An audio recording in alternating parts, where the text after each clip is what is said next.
Welcome to Seagull Eagle, the podcast where two rivals meet, Crystal Palace and Brighton and Hove Albion, where tactical insight is replaced by gut feeling. This week at Palace, 2 0-0 draws at home in 4 days. That's 2 matches, 4 halves of football, and the same amount of excitement as the queue for the Selhurst Park toilets at half-time. This week at Brighton, the Seagulls beat Sunderland at the Stadium of Light. That's 3 wins in the last 4 for Fabian's men. So do we have an outside chance of Europe now? We'll discuss all of this and much, much more, because this is Seagull Eagle.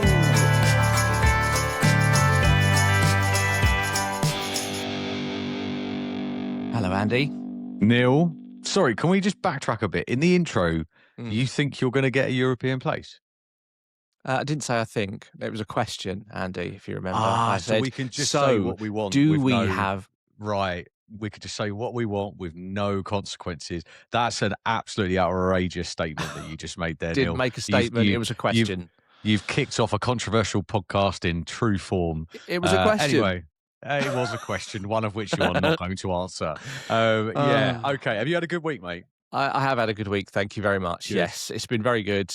You were off on your travels again, weren't you? But you're back safely again, so that's good news. Yeah, mate, it's all good. I'm back, and I've been frantically finding places on my travels to watch these games. The Larnaca game was watched in a conference room in a Turkey training facility. Nice. On a projector in the dark on my own at 1 o'clock in the morning. That happened, and then I managed to find somewhere to watch the Leeds game on the way back home. Nice. Both of which I wish I hadn't bothered, to be brutally honest. Lots of efforts. I mean, I guess the one thing that could be worse, mate, is that I could have actually gone to the games. I managed to sell my tickets because obviously I wasn't going to be here.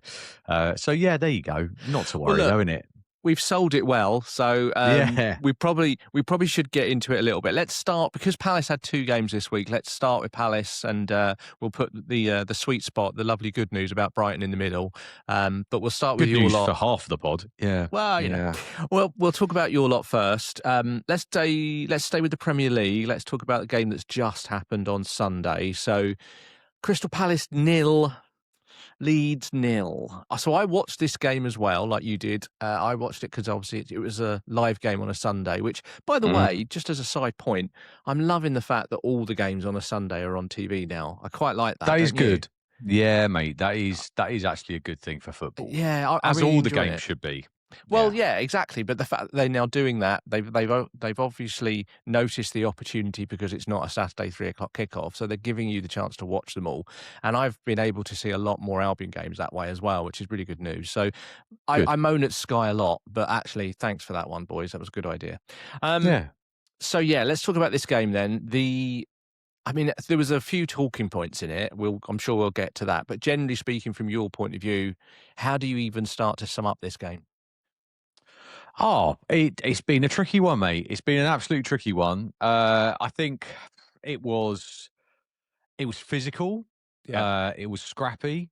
It was all about long balls, set pieces, free kicks, long throw. I mean, Tony Pulis would have had an absolute field day on this game. Did feel like that, mate. I mean, chances were at a premium, and it was by no means a classic from my perspective. Just another frustrating game, which followed a frustrating game 3 days prior. So, yeah, but also I think I don't know whether I expected anything else. That's the issue, without being kind of doom and gloom about it. I wasn't. No, I know what you mean. We don't do well against the lower teams. We haven't got a good record against the teams that came up this year, and we don't do well against the low blocks in Europe. So why would we think that potentially going up against Leeds, who beat us 4-1 just shortly after our near 6-month unbeaten run came to an end, they beat us 4-1. They absolutely overrode us in midfield. They got us on every long throw, every set piece. So I guess I'll talk about it later, but there are a few positives in this, which is that clearly we've come a long way since Leeds beat us 4-1 last time. But I think when you go down to 10 men against relegation candidates and newly promoted teams, you would expect to at least get a shot on target in the game, which we did not. So let's start with the lineups then, because I had a question mark straight away because I noticed I wasn't privy to any of the team news beforehand, but then when it Yeah. kicked off, I realised Benitez was in goal. So is there a problem with Henderson, or was it just rotation? What happened there? Well, he's ill. He's Oh, ill. It's okay, one of them ones where no one's can see him on an injury list because he's not actually okay, injured, right? yeah, He's ill. So I guess they are human beings. Yeah, he's obviously got himself a sickness bug or something. I don't quite exactly know no, what it is, okay. but yeah, he's ill, which meant that Benitez got his first Premier League start actually, and then Wharton and Kamada were rotated onto the bench after Thursday. So which meant that Jefferson Lerma and Hughesy came in. Came in as captain actually for this one as well. So I think that was one of the schoolboy errors, should we call it, Mm. from the previous meeting with Larnaca when they beat us 1-0 last time they came to Sellers Park. Was that obviously the games were coming thick and fast, right? They were absolutely coming thick and fast. So what we wanted to do is try and avoid that for the second Larnaca game a few days after, if that makes sense. So for the Leeds game, Wharton and Kamada were given a bit of a rest, certainly for the first half anyway. Okay. So talking of the first half then, as I said, chances were a premium, no means a classic. I think Gessan probably created the first chance early on. Mm. Johnson's shot kind of went over the bar. I think watching this going, okay, we kind of were up for this, we won it. Then Brennan Johnson probably had the best chance of the first half, obviously dragging it wide. And then along came Calvert-Lewin, a man that we've come to, not like after the previous game. However, Benitez easily saved it, thinking, okay, interesting. When we say he easily saved it, I don't know if you saw this. This is one of the interesting things of the game. Benitez was actually stood inside the goal when he actually saved it. I, I, Very I interesting wondered whether he situation. even realised where he was. That was He because had he no was idea. so close, wasn't he, to letting that ball go over the line. When they showed the replay of the goal line technology, I mean, Yeah. we're talking, a few centimetres. That's all it was. Probably not even that, Neil, to be honest. Yeah. It was one of them. I think, he obviously comfortably saved it, but obviously very close to comfortably saving it in the actual back of the net, literally.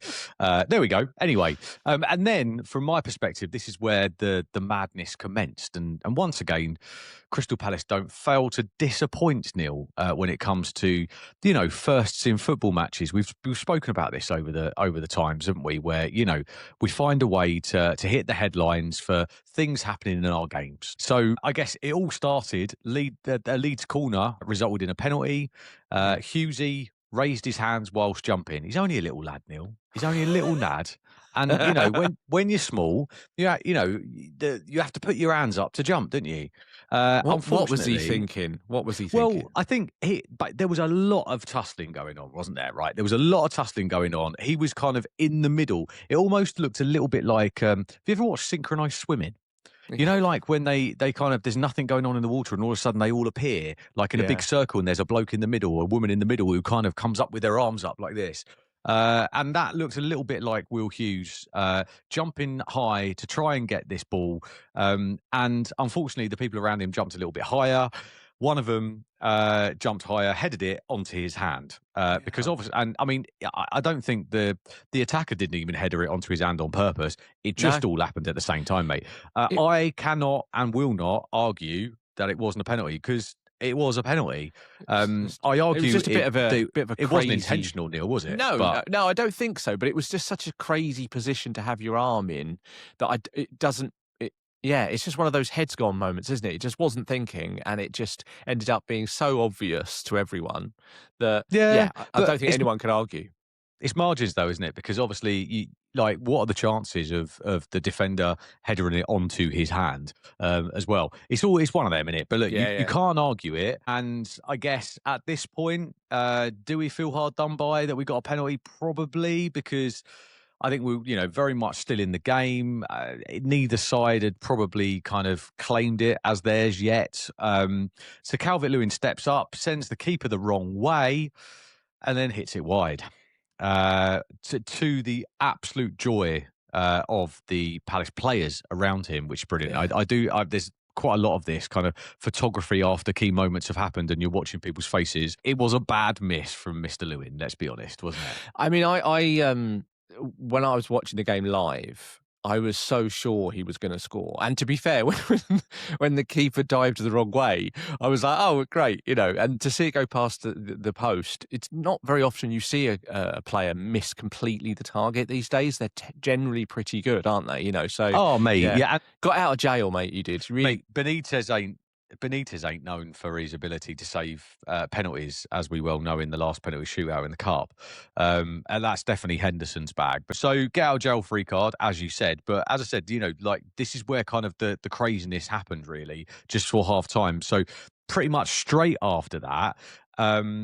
Yaka Biol avoided getting his second yellow card somehow, right? So he was already on a yellow card.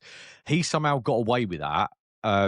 And then immediately after that, um, well, yeah, Saar was kind of running away, and Goodmanson basically ended up taking him out, didn't he? Right, he lunged at him. So yeah, I mean, it was a strange tackle. I think he sort of slipped slightly, to be fair to him, but yeah, he took him out. But basically, he stopped him and he stopped the counter attack. And it was on a counter, which is the important thing, Yeah, right? So it wasn't, yeah. it's not one of them clear goal scoring opportunities, but it was a goal threat, right? It was, and albeit on the halfway line.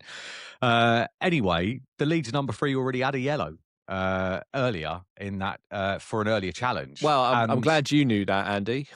well, this is the funny thing, isn't it? Because do you know, like in these moments, right? People kind of speculate, don't they? And they go, "He didn't know that, did he?" But I've rewatched that footage 2 or 3 times now, and he had no idea. No, he had no idea. No idea until the Palace players were like, are you not going to get your red card out? And he's like, no, I want to get my red card out. And all of a sudden, you can see him go like this in his ear, and he's like, Help! oh, he's Help already someone! He's already, you sure it's him? Are you sure it's it? Oh, right. And to my knowledge, that's the first time I've ever seen that in the Premier League. I haven't. Have you? No, I haven't seen that. I think the thing that surprised me the most out of that, I think, is you mentioned a minute ago the other Leeds player, that sort of Buyol guy that Yeah. probably should have had a second yellow, but the ref in his mind thought, you know what? Is that worth a second yellow? In other words, is that worth a sending off? Probably not. I'm going to give him the benefit. So I think that if he'd realised, He wouldn't have given it. no, exactly, No I way. don't think he would have given it, and that's No the way. irony of it all. Which it shouldn't be like that. It should be, if it's a yellow card, it's a yellow card, no matter what happens. Do you know what I mean? Mate, I'm So, with you. I'm absolutely with you. It shouldn't change because therefore the referee's feelings on the game changes the outcome of the game. Yeah. But anyway, look, that happened. And by Can the I- way, Yeah, go go on. on. No, go you first, because I've just Well- got something to mention on that red card. but go on. all I was going to say was that for continuity reasons, I do also believe that whilst the referee did have a shocker in this game, he also had a shocker, which kind of Johnson should not have still been on that pitch by the end of the game. No, that was the other situation as well that happened a lot down the end of nearer the end of the second half. But I thought that as well when I saw that. It's like that's a yellow card as well, and I felt like. And 2 wrongs don't make a right. I get it, right? I get the idea that he's trying to give other players the benefit of the doubt, but you've already sent one of the other players off for Leeds. That felt a little harsh not to give that as a red card for Johnson as well. Well, no, I do get that, but I think obviously, given the fact that the other Leeds player had got away with it as well, I think this is the problem, right? Don't forget, this is the equivalent of a windy night in Stoke, right? And it was not pretty. It was not pretty. So much so that the 2 managers at half time walked down the tunnel laughing about how dismal this game was, right? That's the conversation they had. Did you see, though, like when the sending off happened, did you see the clip from behind the Palace goal where Camvo is going mental, really celebrating the sending off? Did you actually see that? Oh, I mean, celebrating hard as well. Yeah, yeah. It was like, I've never seen a player that excited for a red card ever. He was so happy. It shows a little bit of inexperience, but also, and obviously he's taken some stick for it. But I think what everybody forgets is that, he's been playing against this player for the whole 45 minutes, and he's probably been elbowing him, stamping on him, doing all the other bits and pieces. Of course you're going to be pleased that he's off, right? Of course you are. Sportsmanship and a little bit of experience Uh, probably would have given him a slightly different reaction. But I guess if there's any question about them playing for the shirt, like that yeah, meant the world to him, I get you, I get you. So it rolls So on to half time, 0-0, and leads down to 10 men. And yeah, arguably, although on paper that makes it easier for you, arguably, it's the worst case situation. there you go. There you go. It's Yeah. ridiculous. It's absolutely, and I think what is it? Second Premier League game in a row where we've got 10. We're playing against 10 men in the second half after a sending off and a penalty miss, and I would prefer to have been playing against 11 with Leeds, to be brutally honest. Obviously, we needed to push on and attack. What do? Oh, let's make some defensive substitutions and stick Mm, everybody behind the ball. And because of that, we obviously have got absolutely no idea and are completely devoid of any plan to be able to break down that. And it was Leeds actually who got the next threat on goal. And I think it was Richards, Chris Richards made a really decent intervention actually to probably prevent Calvert-Lewin's goal, which was yeah. inevitable at that point. And then Glasner kind of plays a hand and goes, right, probably about time we bring Wharton and Mateta on. And at that point, we actually had a reasonable spell. When I say reasonable spell, it was we were threatening the goal. Still didn't get a shot on target. Still didn't break anything down. But we were Yeah. doing something with the possession, right? Oh, I So was gonna mention that the whole sort of this just nightmare scenario that you've got yourself into. That I mean, Brighton have got it as well to some degree. Don't get me wrong. Like Brighton have had mm, this issue for a very long time. This whole beating a low block, but it feels like Palace at the moment. It feels like they've got a real fear of it now. Like, do you know what I mean? It's become an issue in their heads as well. The mentality of it. 0 shots on target through the whole game is really poor, isn't it? Oh, mate, it's absolutely appalling, and the reaction from the fans at Selhurst Park. Bearing in mind this was after the previous game where we did Yeah. have more than 0 shots on target, by the way.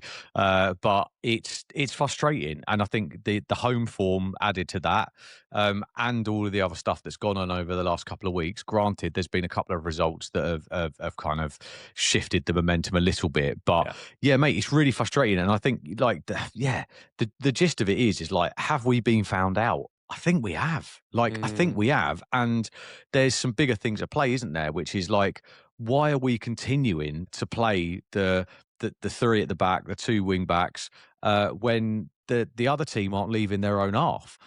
So, like, surely there's a better solution to this. Why are we not playing two big men up front in these situations? the Like Mateta came on for Strand Larson instead of both. Do you get what I mean? So yeah. I think that's what a lot of the questions are from the Palace fans, I think, at the moment.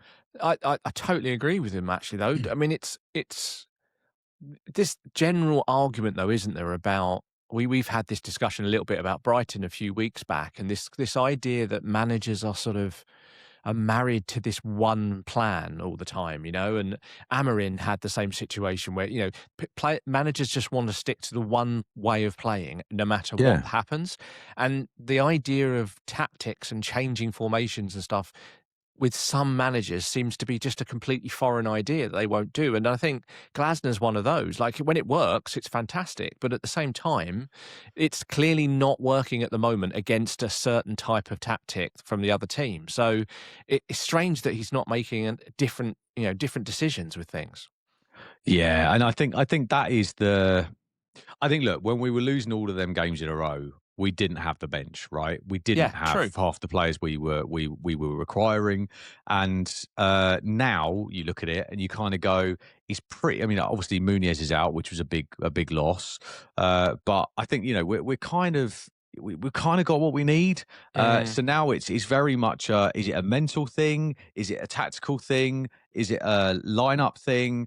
Like it's really, really difficult yeah. to try and pinpoint, or is it just simply a form thing? But unfortunately, because Glasner's not making them big calls, that's why he's coming under a bit of a barrage from the Yeah. Palace fans. But I Yeah. guess we'll cover that a bit later, I reckon. Anyway, but look, I think obviously Wharton and Mateta coming on, that they did make a difference, right? And obviously, by the way, when Mateta came on, there were some audible boos. from some of the Palace fans. Obviously, you watched it, you heard it. I Yeah. think what wasn't so visible was the support that he got actually from a lot of the fans while he was warming up and so on. So I would say very much it was a mixed reaction. Yeah. But he got a strange deflection, didn't he? So there was Sarr crossed it in, and it was a brilliant cross. And then obviously, then he got this really strange deflection off of the defender onto him, and then onto the keeper. Again, really fine margins. I didn't know whether they would count that as a shot on target. But because it was a deflection, it did not get Mm. counted as a shot on target. So I guess that's the only get out there. That was close, and then chances for Camvo and Wharton, and that Wharton one actually I think was quite a reasonable penalty shout, to be fair. But I'm not going to go on about that for too much because I'm not sure if we deserved it. So No, I get your point. I um, get your point. I think it was. I could see them given, if you know what I mean. Like, do you know what I mean? Like, oh it's one of mate, those, isn't it? So absolutely, it's. But you're right. I think overall the game, I was really. I mean, not that I really give a shit, but I was really sort of disappointed by Palace in some respects because mate. also the way that you set up originally on paper, because you had Brennan Johnson, didn't you, in sort of like the right wing back sort of area Yeah. was the concept rather than Munoz. So you had a winger rather than a defender. So in my head, I was thinking, okay, that's quite an attacking setup. And it just didn't really just turn into anything as that. And it just looked devoid of ideas. Yeah, but I mean that is the issue. That is the Yeah. issue when like let's be honest here, because I've been thinking about this quite a bit. And when you look at like if teams do well, right, and exceed the norm, Mm, which Palace did, whether you like it or not, Palace did that last year, right? We won absolutely. Yeah. something. We won two things. We went on some crazy long runs. We beat some great teams, and we, I guess, exceeded the expectations of the sheet of paper where it lists who we've got and how good they are, right? Yeah. And unless you're a team which has got that sheet of paper and has got the world's best players in it, right, which a few teams have got, there will always be the aim of everybody else around you to work out what it is and why it is that that team have exceeded what they should be doing. Yeah. Normally it's tactical advantage. Normally it's, playing a system, whatever it is. And I think now we have got found out. I think Yeah. we've got that everybody has worked out. I think there's been a couple of big losses where people have gone, that's how you do it. And now it's become the norm that this is how you set up against Crystal Palace.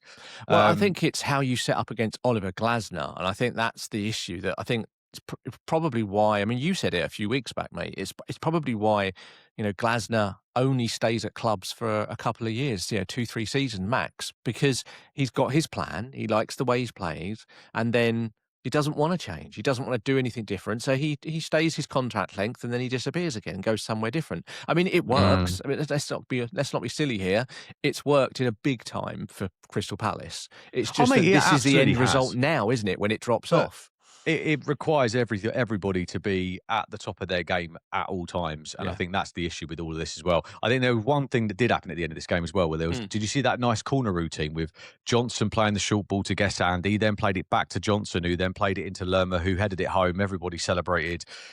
Lino put the flag up, which no one was expecting, to be fair, because it's like, how the hell can that be offside? But Yeah. when you look at it, it was because Yeah. obviously it was played back to Johnson, and he was, marginally offside in that It situation. was a So good little that was a move, though. shame. Oh, mate, it was a great little move, and Yeah. I think he was very unlucky actually because the defender would normally be in a lot of a deeper situation in that. So Yeah. again, fine margins, mate. What are the positives out of all of this? Much more physical in midfield.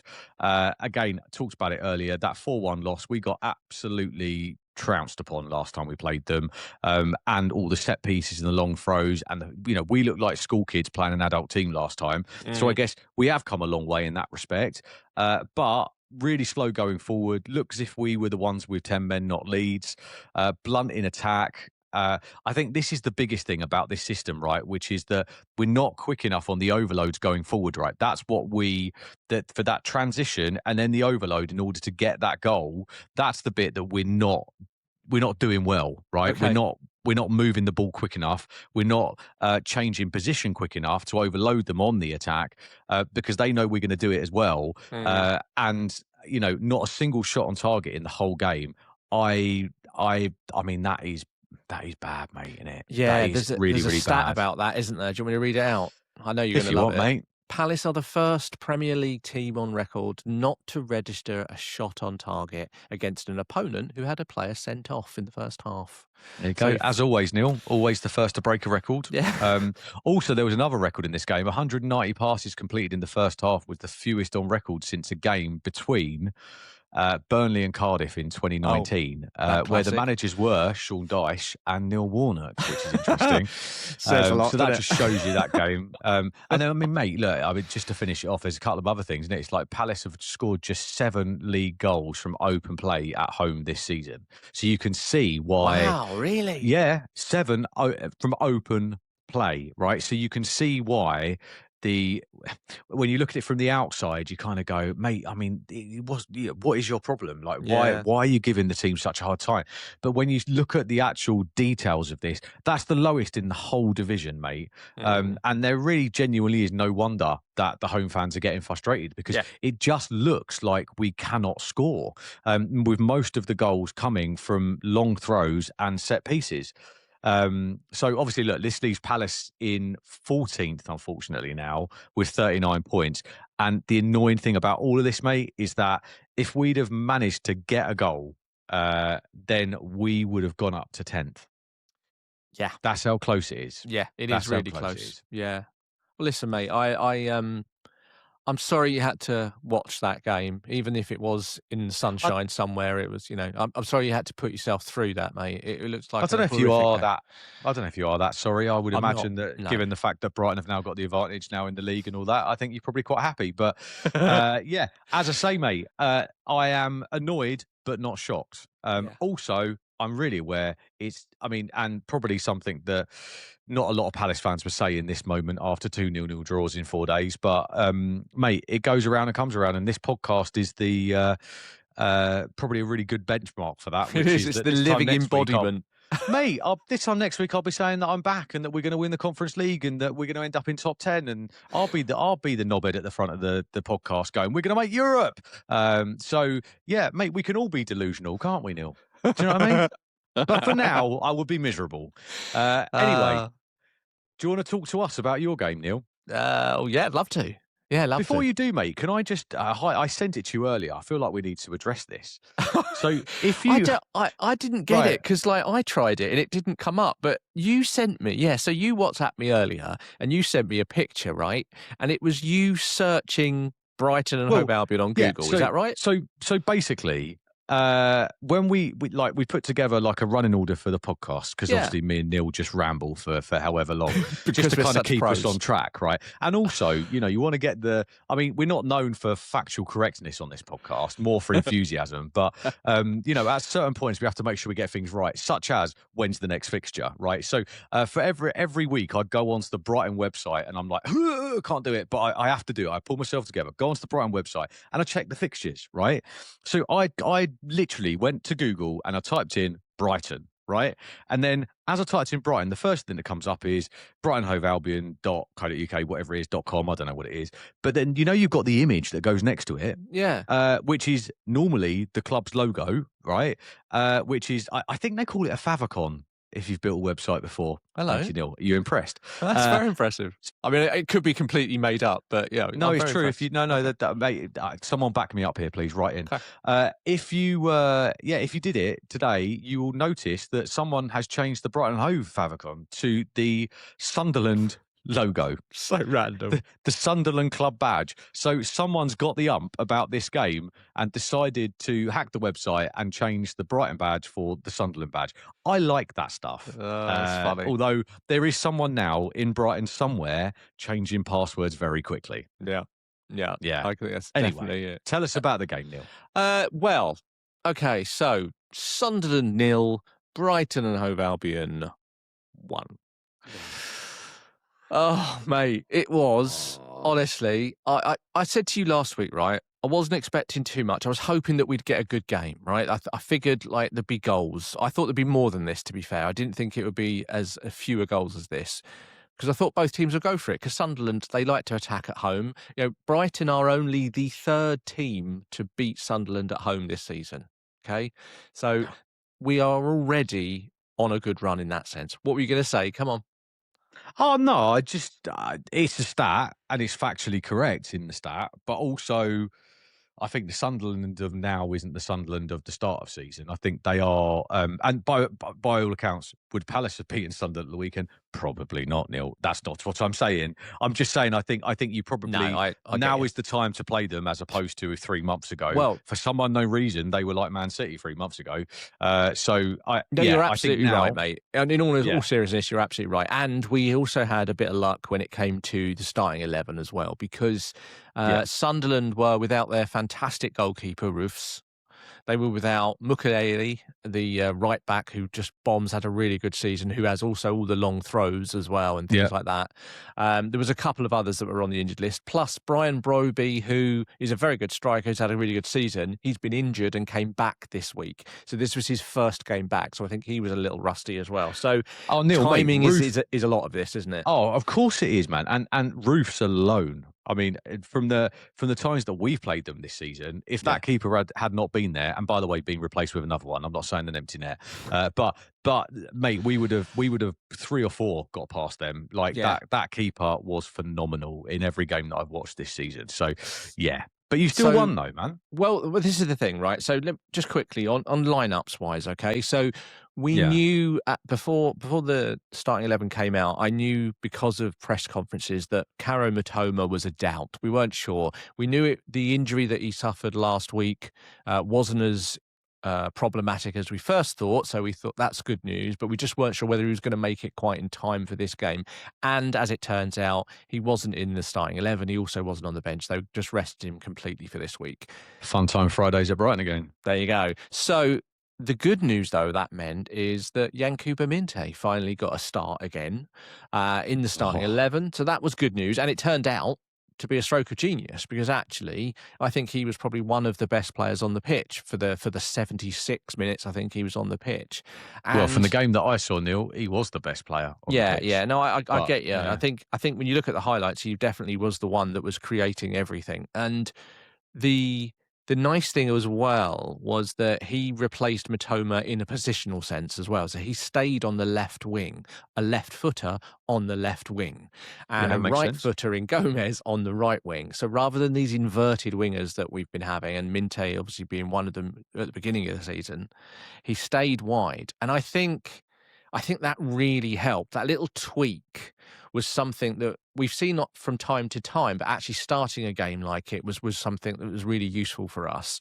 And obviously, we kept the same 11 everywhere else on the pitch, basically. The ones that have played against Brentford and the ones that have played against Nottingham Forest. We obviously made a couple of changes for the Arsenal midweek game, but generally, the two games that we'd won recently, essentially, this was the same starting 11. So Yeah. that was really good news. First half, I mean, the first 20 minutes, really, we created a handful of good opportunities that realistically should have ended up in at least one, possibly two goals. Minte was at the heart of a lot of it, staying wide, getting the ball in as quickly as possible. And that made a big difference to us. We had Welbeck and Hinshelwood, coming in on goal. Hinshelwood had one opportunity really early in the game. I think it was like the 9th minute. Saw And this. how? I honestly, I don't think anyone on the pitch or in the stands knew how the goalkeeper got to it. But the goalkeeper, we're going on about Robin Roofs, but the goalkeeper that came in, Elborg, I think his name was, or Mm, Elborg, he made a couple of really great saves, and this was the best of the lot straight away. yeah. I honestly, you could see Jack Inshelwood's face, Fabian Hersler's face. Everyone was just like, "How the hell did that not go in?" So, look, we had a few opportunities at the beginning of the game, and I think the only concern I had was that because we'd had so many opportunities and we hadn't scored, was it going to be one of those games? You know what I mean? And It certainly looked like it at one point. Yeah. yeah, it did. But our general play was very good, right? We confident passing moves with, as I said, the wide players keeping their width, which meant that Sunderland had to do the same as well. So they were creating, therefore, holes. We were creating space to run into, and certainly Gross. Weaver sometimes on a sort of internal run. Cadioli as well, Hinshelwood, all of those guys were seen at some point in that first half on the edge of the box or running into the box. So it was really nice to see. And I really felt at the end of the first half, although Sunderland had their chances, they weren't quite as good quality chances as Albion created. And I didn't feel worried. It came at the end of the game, at the end of the half, and it was 0-0, right? And although it was 0-0, I'd really enjoyed watching the game, and I'd really enjoyed watching my team play, stroke the ball around, and that's something that is a nice feeling, and it's a nice feeling to suddenly feel like that, and I felt like that for the last few games, even the Arsenal game. I enjoyed what we were doing, you know what I mean? So it I get it, felt, mate. It looked like an exciting game, actually. yeah, It it looks like there was. was, I mean, ultimately, winning is what it's all about, but It also is, but I've said, people have you got know, to pay to sit and watch it. and I've maintained all season that, on a personal perspective, I just want to see my team play good football, you know, and actually have a Yeah, yeah, go yeah, and, yeah. and feel confident. And that's what happened in the first half. And yeah, okay, 0-0. We go in half time, and of course, there's something in the back of your mind that makes you think, are we gonna are we gonna, rue all these chances that we had? And we came out the second half, and we almost did rue the chances because Chris Rigg, young, I think he's only 18 or 19. He's a young kid. He pops up at the back post after a free kick. Alderete nuts it down, and there's Chris Rigg to put the ball away. And to be fair, all the Brighton players and everybody is thinking that's 1-0. No one's appealing for anything, you know. Mm. VAR turns up, and yeah, so Alderete, who uh, the free kick comes in and he heads it down basically into the box. He is in an offside position, thankfully, because Brighton keep a really tight high line, and yeah, I mean he was a good sort of foot offside, so that was a bit of a reprieve. But I wasn't expecting it to be offside, and the interesting thing was that none of the Brighton players appealed either. So that's the one. Yeah. It was a bit of luck from our point of view. I mean, it's not luck because obviously it's VAR and it's the rules, but it felt a bit lucky in that sense. Fortunate that it happened at that moment because, what you don't want to do is concede the first goal against Sunderland at the Stadium of Light because Of course you don't. that place will Yeah. absolutely go rocking. So we kept them quiet, thankfully. 0-0 still, and then and then the goal, which is one of the strangest ones I think you'll see for a while. So I I'll. I What? watched it twice and still was like, how did that go in? Yeah. So, Did so he I'll. even mean it? No, I don't know I if he don't think did. he meant. No, I don't think he meant it. So I mean, Yeah. okay. So let me. I'll. Anyone that hasn't seen it, I'm sure you have, but just quickly. So Minteh takes a corner, right? So we get a corner. Minteh takes the corner. It's a poor corner, gets cleared straight at the near post, right? It comes out to Gross, who sort of plays around with it. Basically, it gets back out to Minteh on the edge of the side of the box where he gets an opportunity to cross it again. But instead of crossing it, Xhaka comes out to him and he takes on Xhaka, gets to the byline. And he beats Xhaka, all ends up. Xhaka falls over. And as he goes to cross the ball in with his right foot, which now I'm starting to realise why he doesn't use his right foot. He shanks it like a golfer, basically. He just slices it off his right foot where he's trying to cut it back. He slices it and it goes towards the goal. And it goes between Van Heck, who for all intents and purposes looks like he's miles offside, the goalkeeper and the near post. That's sort of it's just a tiny little gap between everybody that it finds, and the goalkeeper can't believe it's gone through. There's a couple of defenders shouting like with their arms up saying it's handball. There's a couple of other Sunderland players saying that Dunk pushed, I think it was is it Hidara, I think it was, who was the midfielder, and that was at the start of the corner. They pushed him and he fell over and he's still writhing around in agony, Maguire style, if you know what I mean. And thankfully, the ball goes in the back of the net. And when you look on the replay, my immediate reaction is, oh, shit, Van Heck's offside. And because it How can looks it be like. offside though? Because obviously Minteh only just kept it in, so surely the ball was in front of him. But Van Heck is even further ahead, and that's the point. Ah, So it looks like Van Heck's offside, and there was a lot of people online and everybody saying he's offside. But then you suddenly realise when you look at a still that Xhaka, who fell over and is laying on the floor, his leg is still in play. So Brilliant. therefore, there's a player, a defender on the goal line, basically.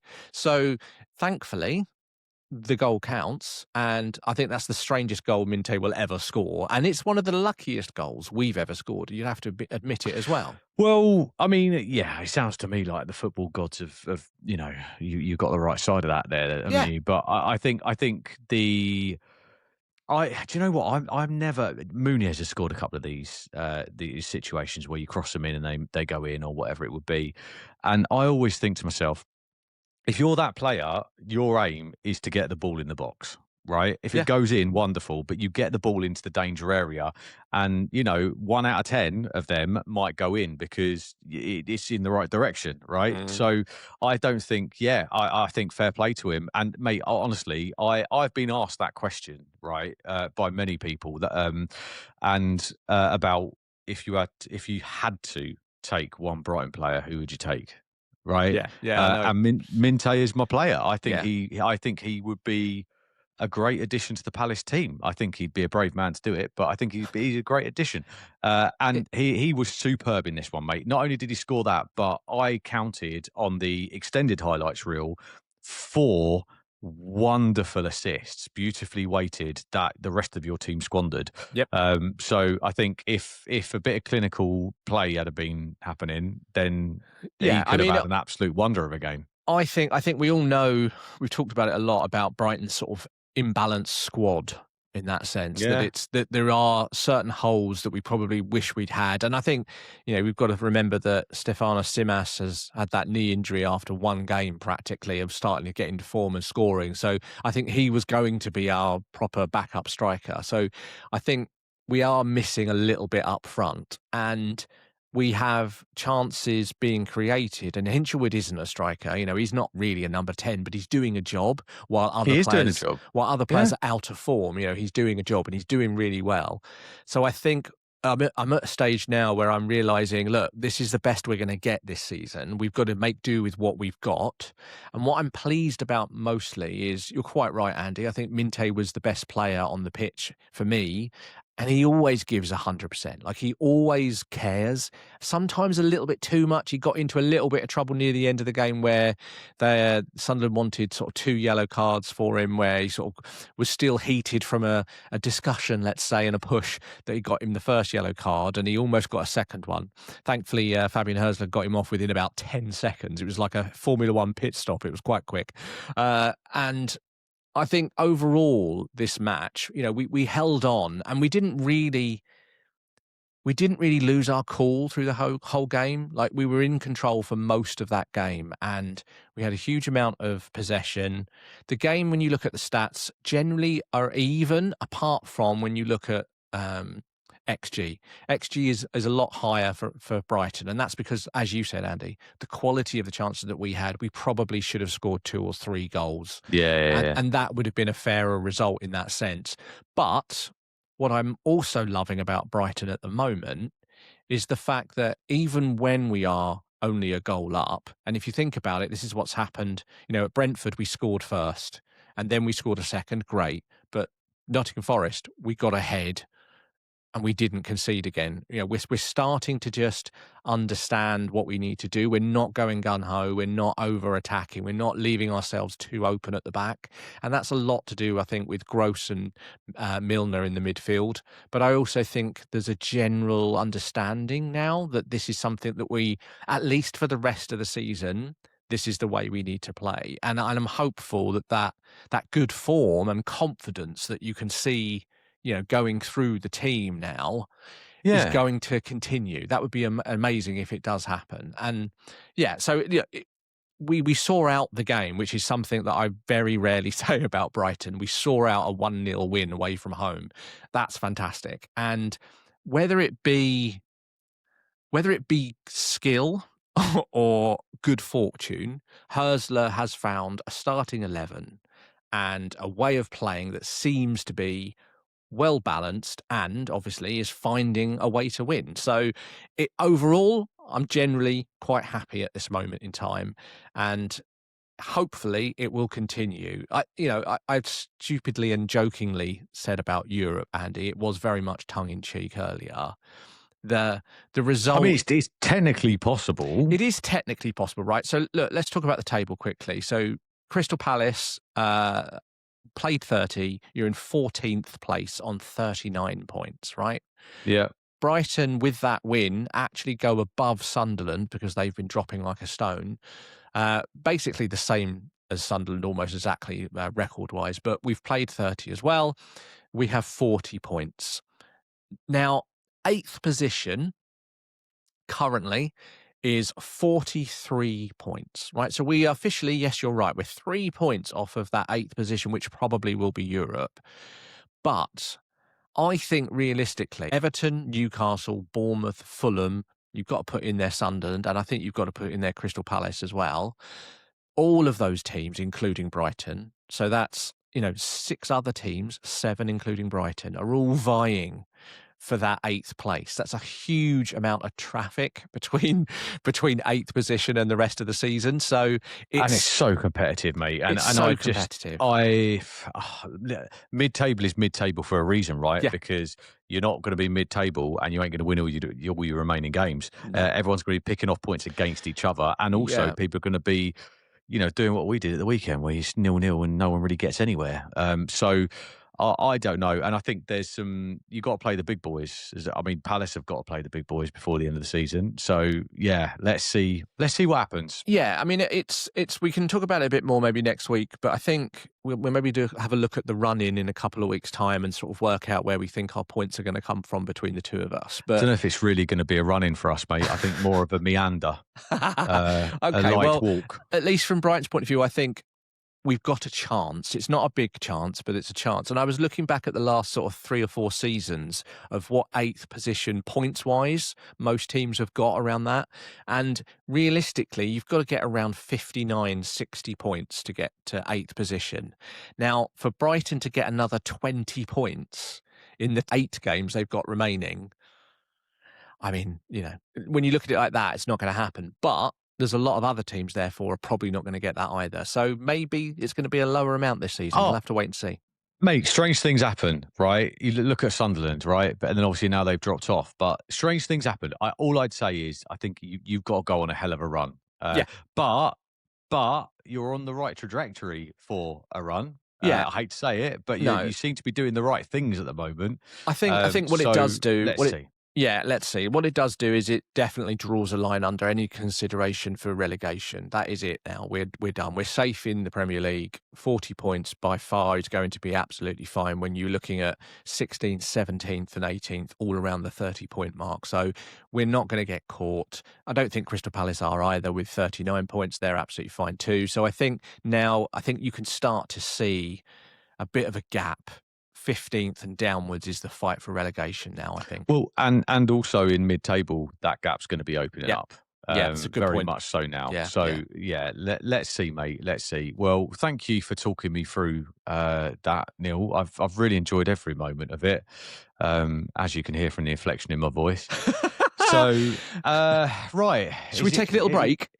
Yeah, and then I guess we can talk about Palace's exploits in Europe. Yeah, goal fest against Larnaca. Yeah, let's do that. Anyway, see you in a minute. Bye.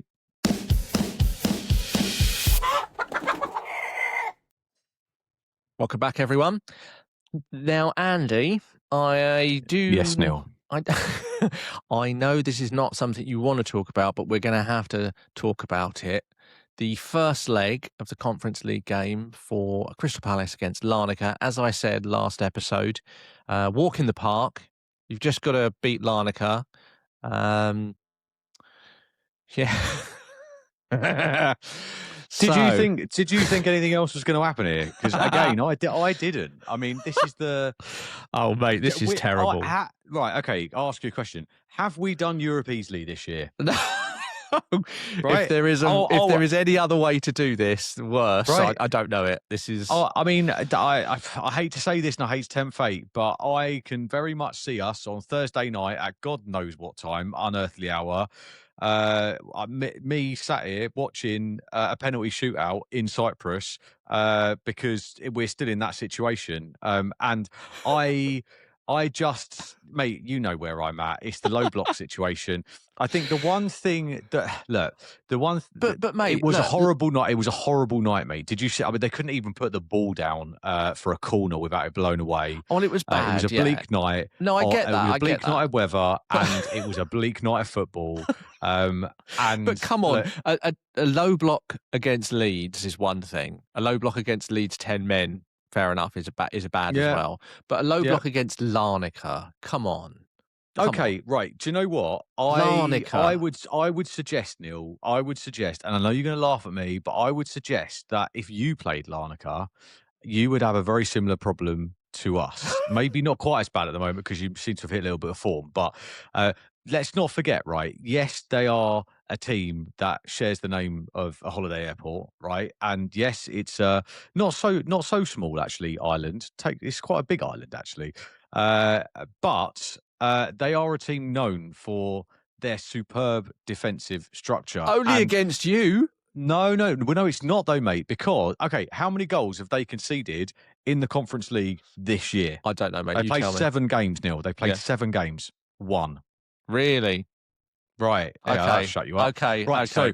So 1 goal, and they've got to the knockout phases, and they've now played a Premier League team. Obviously, the mighty Crystal Palace. They played them and done a 0-0. So I mean, Okay. that's a cup final for them. Also, they had a brand new manager that was appointed 3 days before the game as All well. right. Well, Which was hang on. interesting. Okay. Okay. So we all know now, because you've educated me, that Larnaca are an incredibly good defensive team. They don't let many goals in.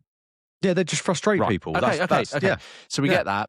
So what did Glasner do to change things? Did he go all out attack? Did he change his formation? Did he put 5 up front? Or what did he do? Put loads of number 10s on? Play 1 at the back? How did he change his formation and tactics? No, not much at all, mate. I mean, he fought. The only hand that was forced was that Brennan Johnson replacing Munoz because of the injury. So he put him in there, which I actually thought he looked a lot better there Yeah. than in the number 10 role that he's played him in before. And I think that Johnson's taken a lot of stick actually. So it was quite nice to see him playing in a bit more of a natural position for him, and he did create chances. Mate, I mean, look, it is genuinely difficult. I guess the only thing is everyone's dooming and glooming about this, but let's not forget last time we played them, it was pretty much the same game that was played. Oh, yeah. And what happened at the end was that they snatched it, which they nearly did in this game, and they Mm. didn't. I think, yeah, we look forward to the second game, and we hope that Larnaca cannot continue to play like that, unless, of course, they score an early goal, and that they would be forced to actually play a game of football against us, in which I hope we might victor in. I suppose But there that's you the go. issue, though, isn't it, mate? If you were like 1 up now going into the second leg, Yeah, it would be so much different because Larnaca would have to score a goal. At this precise moment, they don't have to score a goal. In their no, minds, they are, like you said, they are considering the concept that if we continue to do what we've just done in the last 2 games against Crystal Palace, then we may just the only thing we'll do is maybe we'll put 2 extra men up when we have a corner or a free kick, or we'll see what happens maybe when it gets to 80 minutes they might do something different. But at the moment, like you said, unless you get an early goal, this could be literally a repeat of what's just happened. oh, this is a very this is going to be a very intricate, unpretty turn of events, I Yeah. think, and it's not going to be a comfortable watch. But anyway, we'll talk about that in a minute. But yeah, look, Lacroix was back from suspension. As I said, Johnson replaced Munoz, who we missed. And what was it? 70% possession, Yep. 13 shots, unable to find the breakthrough. Just very quickly, I mean, there's not much to really talk about No. here, but yeah, first half, I thought we looked right, nice passing, confidence on the ball. First chance fell to Gesand, who was played a superb ball, sorry, by Strand Larson, but the keeper made a good save. And this is the thing to mention, like this was by no means the Leeds game, right? We did have good chances. You did. we could have, if the keeper hadn't have been in that exact place, and I know that's what football's all about, but you've got to look at it and go, on another day, would it still be in the same score? Probably not. So I guess it's reassuring in that respect. Mm. Then the attacks kept coming, and the keeper doing well to keep out Strand Larsen. So that's two within the first 15 minutes. Yeah. And then the best effort came from Mitchell just before half time. Kamada plays this lovely ball across, and the keeper once again makes a brilliant save from Mitchell. I was actually celebrating in this conference room in the dark, watching it on the projector on my own at whatever time it was, 3 hours ahead there. I thought that I was celebrating before he'd even kicked it, because I was like, I've seen him score that before. No. Anyway, half time, 0-0. Then you're thinking to yourself exactly what I think to myself every 0-0 at half time, which is, oh, if only we'd have scored one of them seven, they're going to come back in the last minute and it's all going to end in tears. Yeah. There we go. How do we sum the second half up? A frustrating 45 minutes. Best chance is really coming from set pieces. Canvo coming close, Sarr coming close, heading just wide. Johnson firing over from a short range corner routine. Richards had a go too, all to no avail. Then on came Mateta, who once again did get a little bit of a mixed reaction when he came on. It was his first appearance since 25th of January after trying to force his move to Milan. Obviously, don't forget, he showed his frustrations on social media, the grumpy face when his move fell through. He unfollowed the club and should not be surprised that the club don't go, I still love you, Jean-Philippe. You are still my hero. It's a difficult one. There's one thing about, the club turning on a player, but when the player turns on a club, Oh, yeah. it's very difficult to come back from that. Yeah. And, Jean-Philippe, I know you listen to this podcast, and it is fantastic that you do. But my message to you, my friend, is I think everyone will find it a lot easier to forgive if you hit the back of the net. So get that corner flag going, mate, and hopefully we can all win something together before you can go and move.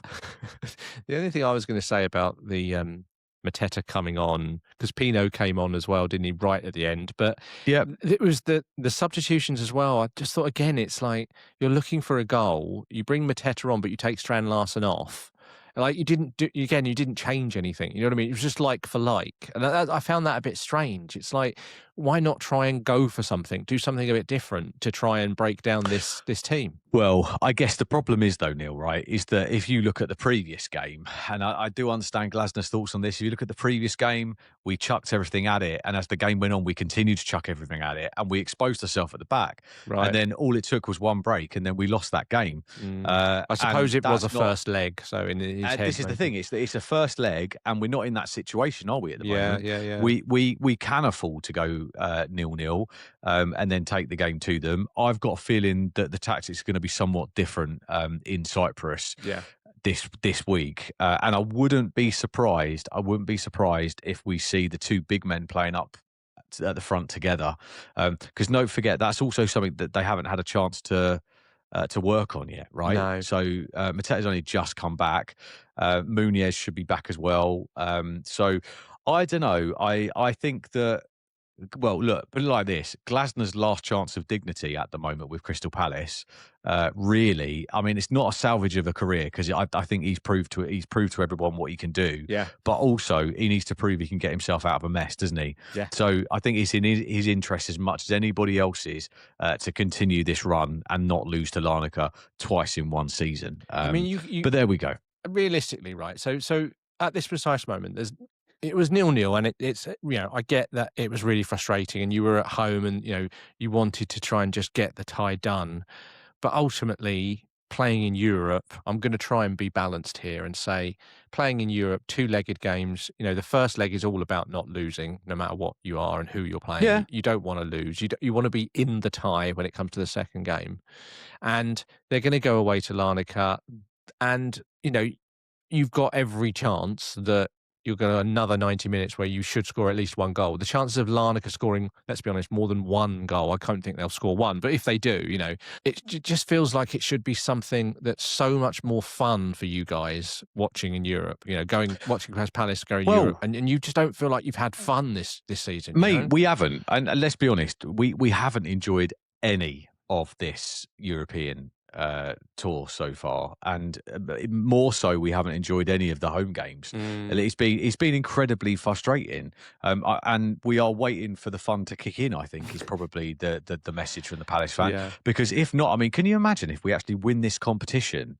And we look back and go, "How did we win that?" Like the FA Cup. There was some wonderful moments, right? They'll be in my mind forever. Well, that's the thing, isn't it? Your But highlights but reel with is gonna this be really one, short. I mean, mate, we could be, like, how many games are we? 3 or 4 games away from winning this now, Yeah. and, like, I'm waiting for any reason why we're still in it. Like, I feel like we shouldn't still be in it, is the truth of the matter, but there we go. But also, don't forget, the further you get into this competition, then you'll end up playing actual football, Yeah. hopefully, at some point as well. Yeah, yeah, So, yeah, yeah. and that's, I think, where we will come into our own. So, Okay, fair there you enough. go, mate. I mean, look, Larnaca did actually almost win it in the dying minutes, but Richards did well to He deflect did. the shot wide. So yeah, look, Palace are going to do it the hard way, and let's hope and pray that next time we speak, Palace will still be in the Conference League. I think we will, mate. I genuinely think we will, Oh, I'll be fine, and I think Andy. it's Fiorentina are 2-1 up actually in the other leg. So it's looking very much like if we get through, we'll be playing them, Yeah. which I'm quite up for that game. I feel quite good about that. I'll be fine, Andy, you'll be fine. Thanks, Neil, for that. Appreciate it.